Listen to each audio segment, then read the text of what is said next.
Hola amigos, muy buena tarde. Me da mucho gusto saludarlos, espero que se encuentren muy bien. Como siempre, dándoles la bienvenida a su servidor Rodrigo Guerra, director general de Guerra Wong y Asociados Abogados, en una sesión más de Derecho para Todos en esta nuestra segunda temporada, en la cual, como siempre, nos dedicamos a hacer el derecho más cordial, a aterrizar las ideas, las nociones, figuras, principios, procesos, vaya, todo aquello que ustedes necesitan para poder tener una mejor comprensión y un acercamiento directo precisamente a esta ciencia, la ciencia jurídica. Como siempre, también los invito a que nos sigan en las redes sociales. Recuerden que estamos en diferentes redes sociales como es YouTube, Facebook, Instagram, y a través de estos canales podemos tener la comunicación abierta y directa para que podamos resolver, disipar cualquier duda, cualquier cuestionamiento que surja derivado de los programas o en su caso cualquier otra. No obstante, también los invitamos a que en caso de requerir alguna asesoría formal sobre un tema específico, nos contacten. Con mucho gusto estamos abiertos en horarios completamente amplios para poderlos apoyar y siempre garantizándoles la total formalidad y seriedad para resolver sus conflictos legales.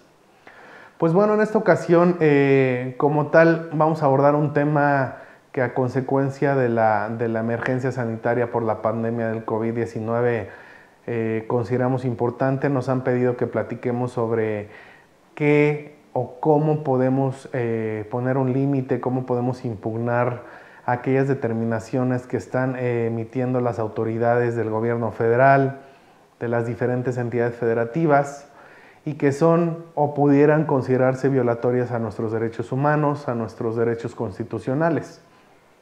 ¿Por qué lo digo? Sabemos que en este momento nos encontramos en semáforo color rojo nuevamente, estamos ante la tercera ola de contagios. Sabemos también que esta tercera ola tiene consecuencias graves de nuevo, independientemente de que por fortuna al contar con la vacuna ya no hay tanta mortalidad como lo vivimos en la primera y segunda ola de la pandemia, pero esto no significa que tengamos que acatar todas las determinaciones que se nos dicten o que las autoridades dicten, y menos aún cuando realmente advertimos que, como lo mencioné, violan nuestros derechos. Hay determinaciones que ha dictado, que ha pronunciado el Poder Ejecutivo Federal, que es en este caso el presidente de la República, Andrés Manuel López Obrador, la jefa de gobierno, y me refiero a la jefa de gobierno de la Ciudad de México, Claudia Sheinbaum, en el entendido de que nos encontramos precisamente en la Ciudad de México, pero también los gobernadores de los estados, incluso presidentes municipales, alcaldes también han emitido diversas determinaciones con la intención o supuestamente con la intención de salvaguardar los intereses colectivos, pero que en muchos casos realmente atentan contra nuestros propios derechos. Y es precisamente por eso que tenemos que tomar en consideración que hay mecanismos de defensa a través de los cuales podemos impugnar, podemos solicitar protección de las autoridades federales judiciales y que no se lleven a cabo estos actos, que no se materialicen o que se dejen de ejecutar en caso de que ya se estén cumplimentando, si realmente justificamos que nos están violando algún derecho humano o algún derecho consagrado en la Constitución Federal, que en el caso es la Constitución Política de los Estados Unidos Mexicanos. Ejemplos creo que sobran al día de hoy. Sin embargo, los más sonados o los más recurridos, pero que son también aquellos que en los que más nos han preguntado, nos han pedido asesoría, es ¿qué pasa con el regreso a clases? ¿Qué pasa con aquellos que al día de hoy no se han podido vacunar, que no les han dado la vacuna? ¿Qué pasa con aquellos padres cuya intención es que vacunen a sus hijos y que no se los ha permitido el Estado? Pues bueno, hay maneras realmente de lograrlo. ¿Cuáles son estas maneras? Me quiero enfocar específicamente al juicio de amparo, recordándoles que el juicio de amparo como tal es un medio de defensa constitucional, un medio de control constitucional a través del cual se salvaguardan los derechos humanos y las garantías constitucionales de todas las personas que se encuentren en territorio nacional, sin importar su nacionalidad, sin importar su edad, sin importar su género, sin importar su estado civil, su estatus social, etc. Cualquier persona que esté en territorio nacional tiene pleno derecho, de conformidad con el artículo 1, a gozar de todos los derechos constitucionales y humanos de los que México sea parte, de los que México haya adoptado. Si una determinación emitida por el Poder Ejecutivo, sea federal, sea local o sea municipal, se considera que está violando nuestros derechos humanos o garantías constitucionales, podemos promover un juicio de amparo.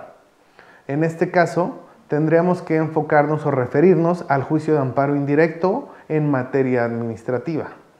A través del juicio de amparo indirecto en materia administrativa, si yo reúno los requisitos consagrados en la ley de amparo para poder plantear mi demanda, mi escrito inicial, sea por propio derecho, sea en representación de mi hijo o de mis hijos, de mis padres, de mis abuelos, me tienen que conceder la protección de la justicia federal en el órgano jurisdiccional al que yo haya acudido, siempre y cuando sea el competente. Algunos consejos. El juicio de amparo indirecto se tiene que promover ante un juez de distrito en materia administrativa del circuito correspondiente. Es decir, si yo me encuentro en la Ciudad de México, tengo que acudir a un juez de distrito en materia administrativa del primer circuito, que es la sede en la Ciudad de México. Si me encuentro en el Estado de México, tengo que acudir a un juez de distrito en materia administrativa, pero del segundo circuito, que es el competente precisamente en el Estado de México. Y así sucesivamente. Es decir, si yo me encuentro en una entidad federativa distinta a la Ciudad de México, tengo que ubicar y conocer a qué circuito judicial pertenece mi entidad para poder acudir ante esa autoridad y poder promover mi amparo indirecto en materia administrativa. ¿Qué es aquello que puedo solicitar? Como ya lo mencioné, haré particular mención a lo que nos han solicitado más, que es, primero, si tengo la obligación o mis hijos están obligados en acudir a las clases presenciales a partir del 30 de agosto. Resulta que el presidente de la República días atrás manifestó en las conferencias mañaneras que llueve, truene o relampaguee, los niños deberán regresar a clases presenciales a partir del 30 de agosto. Ok, esa es la postura. Desafortunada o afortunadamente es la postura del presidente de la República y por ende me queda claro que su gabinete, que los secretarios de Estado, que aquellas dependencias que están involucradas con el tema de salud y tema educativo, deberán acatar y deberán hacer valer. Pero esto no significa que se esté salvaguardando el derecho a la salud, que se pueda llevar a cabo de manera integral el derecho a la educación y que se pueda también reconocer el interés superior de los menores. No estamos obligados, si contamos con el derecho y el reconocimiento de las autoridades federales, a no llevar a nuestros hijos a la escuela. Es decir, no vamos a ser acreedores de ninguna sanción, no pueden prohibirle a nuestros hijos el que continúen con su educación a distancia hasta en tanto no se cuente con la garantía total de que no hay riesgo de contagio en los menores de edad. Esto como tal es el argumento medular del juicio de amparo. Tenemos que acreditar que somos los padres de un menor, se acredita con el acta de nacimiento, tenemos que acreditar que nuestro hijo actualmente se encuentra cursando determinado grado en tal institución educativa, sea pública o privada, y que en atención a la determinación del Poder Ejecutivo Federal y en este caso también del Poder Ejecutivo Local, en el sentido de que los menores a partir del 30 de agosto deben acudir a clases, me está causando una violación, le está causando la violación del derecho a la salud, del derecho al interés superior del menor de mi hijo, consagrados en el cuarto constitucional. Entonces, lo tenemos que hacer valer precisamente en el juicio de amparo. Se promueve la demanda de amparo. Después de promovida la demanda de amparo, tiene que determinarse la admisión de dicha demanda y si solicitamos la suspensión provisional de determinado acto, el juzgado de distrito se tiene que pronunciar sobre la concesión o no de la suspensión provisional de eso que yo estoy solicitando, que en el caso precisamente sería el que mi hijo no deba acudir presencialmente a clases. Un error muy común es pensar que el juicio de amparo termina con el otorgamiento de la suspensión provisional. No, la suspensión provisional simplemente es una parte del proceso, es un derecho reconocido dentro de la ley de amparo para aquellos quejosos que hacen valer el juicio de amparo, pero el amparo va a terminar hasta que se dicte la sentencia. La suspensión provisional solamente es el reconocimiento bajo protesta, decir verdad, que nosotros hicimos, de que estamos actuando de la manera correcta, sin faltar a la autoridad, sin mentir u omitir elementos importantes en los hechos y antecedentes de nuestra propia demanda de amparo, a través de los cuales la autoridad nos va a dar la duda, nos va a dar el beneficio, mejor dicho, la duda, para que a partir del momento en el que nos otorguen dicha suspensión, no se puede ejecutar o se deje de ejecutar aquel acto que yo estoy impugnando, que en este caso es, pues obviamente, que mis hijos no vayan a la escuela.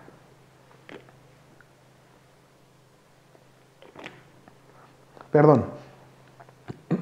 Entonces, esta es una herramienta muy válida. El amparo se piensa que en algunas o en muchas ocasiones se explota de manera abusiva, de manera inusual.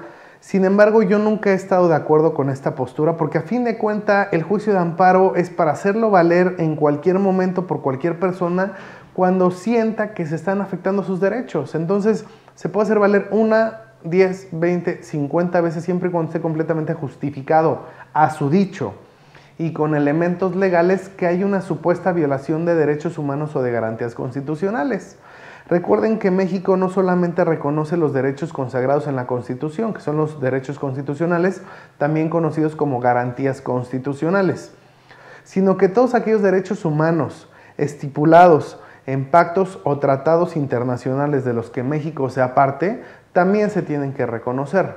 En este caso, puedo poner el ejemplo del artículo 4.1 de la Convención Americana sobre los Derechos Humanos, también conocido como Pacto San José, en el que se habla precisamente el derecho a la salud. Todos tenemos derecho a la salud. En la Constitución Federal, por supuesto que también se menciona, ya referí el artículo. En este caso, si yo le planteo a la autoridad de amparo, que es el juez de distrito, que el que me estén obligando a llevar a mis hijos a la escuela pone en riesgo su vida, su salud, el interés superior del menor, y que tampoco permite una plena aplicación o implementación del derecho a la educación, del derecho a aprender, a acudir a la escuela, al colegio, pues bueno, estos argumentos deben ser lo suficientemente sólidos y plasmados de la manera correcta para que la autoridad de amparo nos conceda precisamente lo que estamos solicitando, que es en un primer momento la suspensión provisional del o los actos, y por otro lado, se nos otorgue la protección y amparo de la justicia federal, que es lo que tendríamos que esperar cuando se dicte la sentencia respectiva. Esta herramienta, insisto, la podemos ocupar para impugnar aquellas determinaciones que emitan del Poder Ejecutivo, en el caso del que se trata, temas COVID, emergencia sanitaria, la pandemia, aunque no solamente es en estos casos, vaya, por supuesto que se puede ocupar para cualquier otra circunstancia, para cualquier otra situación, pero estamos hablando específicamente de aquello que surge con el COVID. Así como podemos promover un amparo para que nuestros hijos menores de edad no acudan a instituciones educativas, también los mayores de edad que no deseen acudir a instituciones educativas a tomar clases presenciales lo pueden hacer. No solamente son los menores, también son los adultos que continúen en estudios académicos. No hay ninguna diferencia en esto. Pero de la misma manera, si nos están obligando en semáforo rojo a acudir presencialmente a nuestro trabajo, podemos promover un juicio de amparo y tendríamos el derecho de ser escuchados, de ser considerados y de que la autoridad de amparo analice nuestros razonamientos, analice nuestros hechos y circunstancias para que se determine si efectivamente se están violando derechos a la salud, derechos a la igualdad y derechos a la libertad del trabajo, por ejemplo. ¿Por qué? Porque parte del derecho del trabajo es que en el lugar o centro de trabajo se nos dote y se nos garantice de la manera más básica pero importante el que no se generen riesgos. Hay riesgos de trabajo, incluso cuando inició el tema de la pandemia, se hablaba de muchas reformas en materia laboral porque esto puede ocasionar modificaciones y que se considere que el COVID es un riesgo de trabajo y por ende se puedan finalizar relaciones laborales, por ende se puedan prolongar relaciones laborales, etc. Entonces, también aquellos que trabajamos, si no estamos de acuerdo o si consideramos que estamos en riesgo al acudir presencialmente a nuestro trabajo, podríamos promover un juicio de amparo. No está de más recordarles que el juicio de amparo procede contra actos de autoridad, pero también procede a partir del 2011 contra aquellos particulares que lleven a cabo actos relacionados o tendientes a fungir como autoridad, que es el famoso amparo en contra de particulares. Una figura que ya lleva 10 años en nuestro ámbito legal, muy poco explotada al día de hoy, pero que en este tipo de circunstancias podríamos sacarle provecho. Me hacen una pregunta, varias.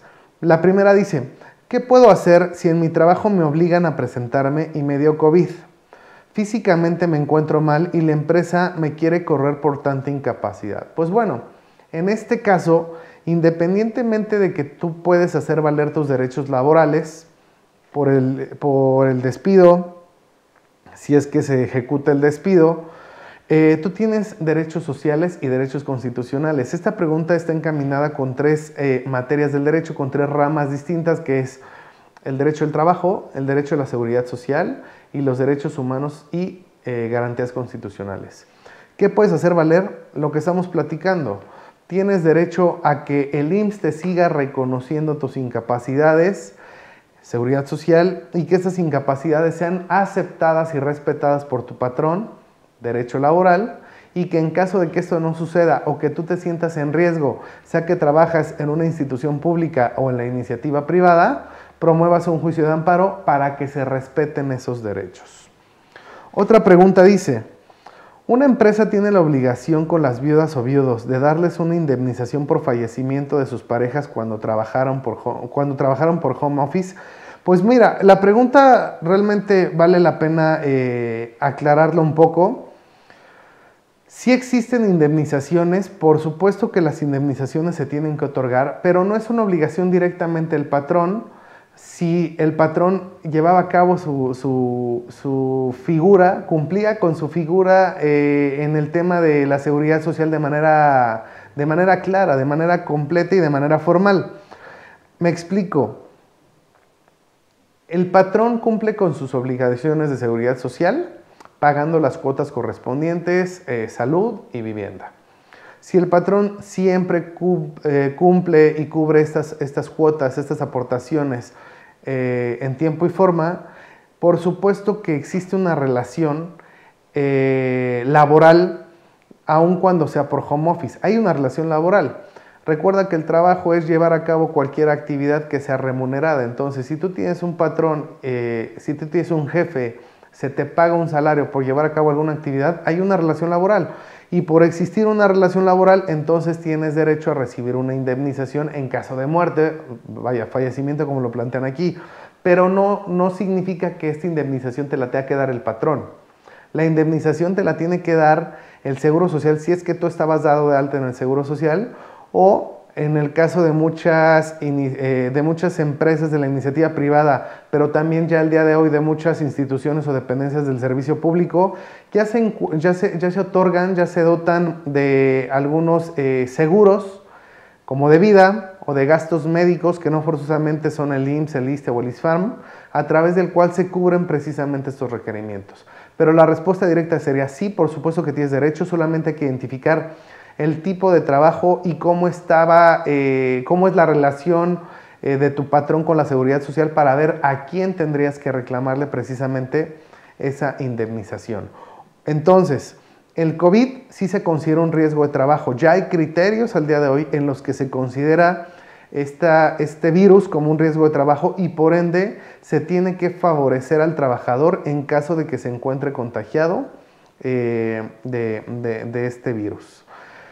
Bueno, Entonces, retomando el tema, lo que vale la pena reiterar para que ustedes lo tengan presente es que si yo estoy ante alguna determinación, si yo escucho o tengo clara una determinación emitida por el gobierno, sin importar si es poder ejecutivo, local, federal o municipal, en el que yo me sienta afectado, no la tenemos que acatar si no estamos de acuerdo.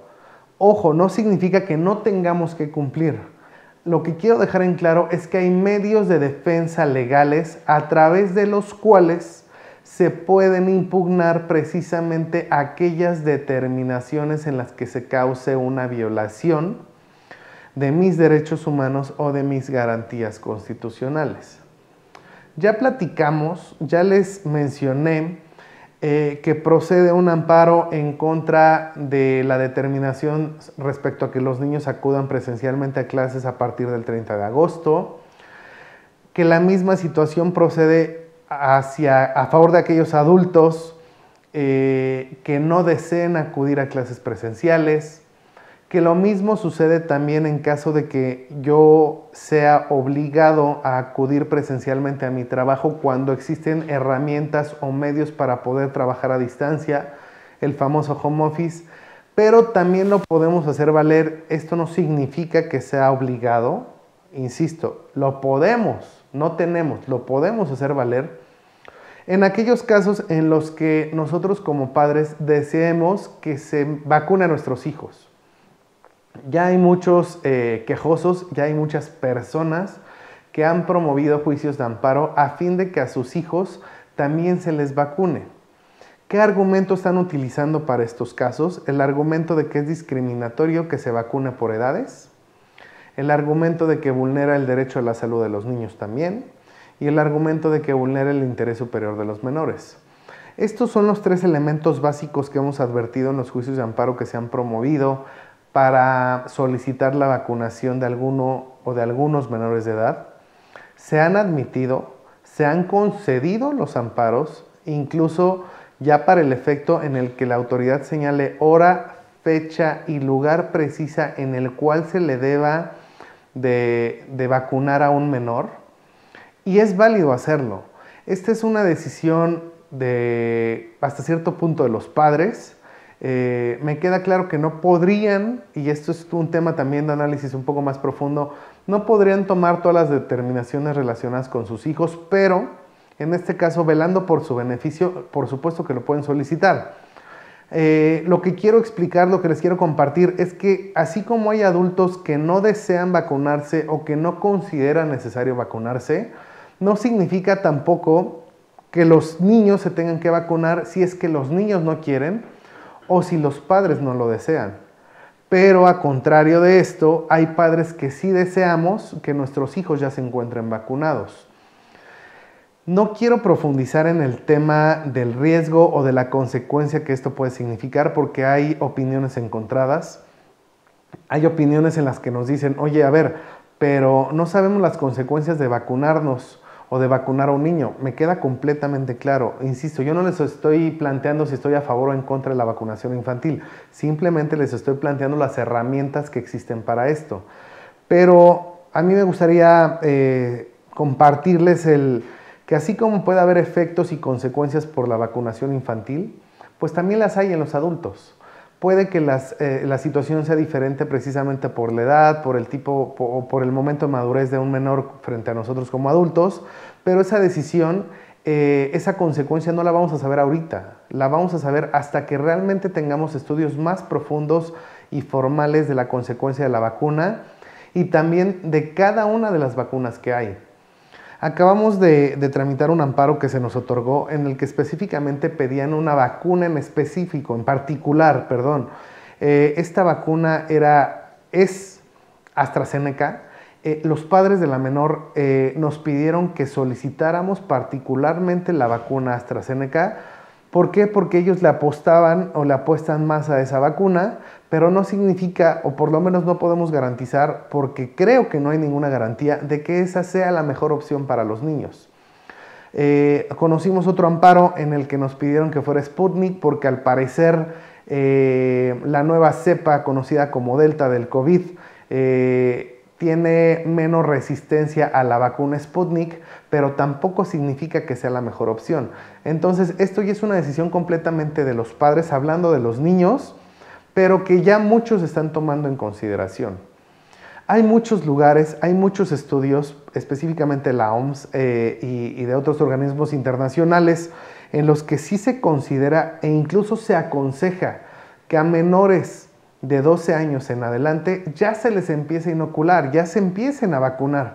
Sin embargo, en nuestro país no se ha implementado, pero algo contradictorio, que también es un argumento que ya encontramos en algunos de los juicios de amparo que se han promovido de esta índole, es que México está cediendo vacunas a algunos países de Centroamérica, pero estos países ya pretenden vacunar a sus menores, ya pretenden vacunar a los infantes. Entonces, no hay mucha lógica en las posturas, no estamos atacando de ninguna manera al gobierno, pero estas lagunas que van surgiendo precisamente durante el manejo de la pandemia son las que ocasionan que podamos lograr acudir ante la Autoridad Federal de Amparo para que ésta nos escuche, analice nuestra postura y sea esta la que determine si procede o no aquello que estamos solicitando, que en los ejemplos en particular son el acudir a clases presenciales, seas mayor de edad o menor de edad, el acudir a tu centro de trabajo o el vacunar a un menor de edad.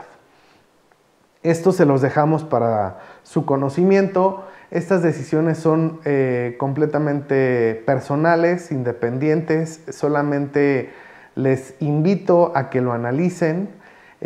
Los invito también a que en caso de que ustedes tengan alguna duda o incluso deseen llevar a cabo alguna de estas acciones que les estamos compartiendo, nos contacten o contacten a cualquier profesionista en derecho, particularmente especializado en materia de amparo y en derecho constitucional, para que pueda hacer un trabajo adecuado a su favor. Y ya con esto ustedes lograrán, si todo sale bien y si sus procesos y demandas son las adecuadas, que les otorguen lo que están solicitando. Esperamos que esta información sea de ayuda para ustedes. Nuevamente los invito a que nos compartan cualquier inquietud. Con mucho gusto la resolveremos. En caso de que deseen contar con nuestros servicios también, estamos completamente abiertos. Tienen nuestros medios de comunicación, nuestros datos de contacto y estaremos en espera de lo que ustedes necesiten. Me da mucho gusto saludarlos. Espero que se encuentren muy bien y que sigan con salud. Gracias.